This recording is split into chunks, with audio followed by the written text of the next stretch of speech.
جو کھڑے اور بیٹھے اور لیٹے ہر حال میں اللہ کو یاد کرتے اور آسمان اور زمین کی پیدائش میں غور کرتے اور کہتے ہیں کہ اے پروردگار تو نے اس کائنات کو بے فائدہ نہیں پیدا کیا، تو پاک ہے، تو قیامت کے دن ہمیں دوزخ کے عذاب سے بچائیو۔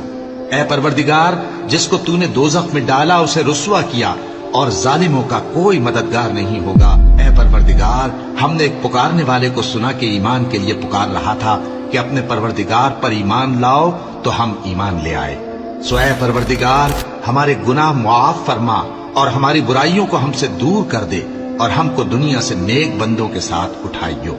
اے پروردگار تو نے جن جن چیزوں کے ہم سے اپنے پیغمبروں کے واسطے سے وعدے کیے ہیں وہ ہمیں عطا فرما اور قیامت کے دن ہمیں رسوا نہ کیجیو۔